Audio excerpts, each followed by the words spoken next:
On est au mois de juin et comme à chaque mois, IEJ Actualité vous propose 3 séries qui méritent le coup d'œil. On va commencer par le désormais classique Peaky Blinders. La saison 6 est sortie le 10 juin sur Netflix. Peaky Blinders, normalement tout le monde connaît, mais si vous ne connaissez pas, laissez-moi vous faire un petit récapitulatif. La série prend place à Birmingham en 1919, donc en plein dans l'après-guerre, et beaucoup veulent se faire une place dans le paysage industriel. C'est le cas d'un gang nommé les Peaky Blinders, emmené par leur chef charismatique Thomas Shelby. Pour se démarquer, le gang use de vols, de rackets, de contrebande d'alcool ou encore de paris illégaux. Mais tout va se compliquer lorsque Winston Churchill va envoyer les forces spéciales sur place afin de nettoyer la ville. Peaky Blinders est rempli de qualités, que ce soit les décors, l'ambiance ou encore les thèmes présents dans la série. On passe de la guerre des gangs à la corruption dans le monde politique d'une saison à l'autre et ça c'est fabuleux. Cillian Murphy en Thomas Shelby livre la performance de sa vie.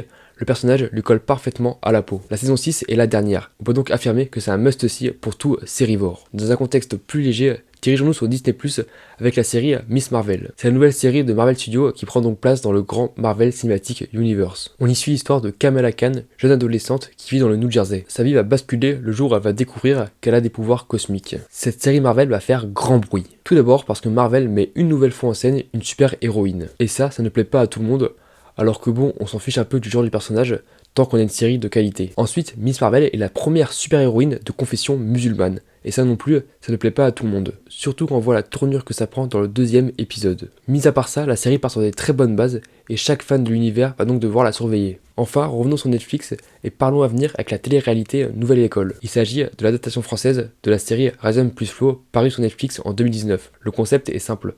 25 candidats, 100 000 euros à la clé et que le meilleur rappeur l'emporte. Le jury part à la recherche de nouvelles pépites dans leurs villes respectives. Shai pour Bruxelles, Niska pour Paris et sa banlieue, et enfin SCH pour Marseille. Cette émission va convenir à tous les amateurs de rap, chacun aura son préféré et va donc écouter sa musique. Netflix offre ainsi un énorme tremplin à des jeunes rappeurs qui veulent se faire un nom. Voilà, c'est tout pour ce mois-ci, on se retrouve le mois prochain.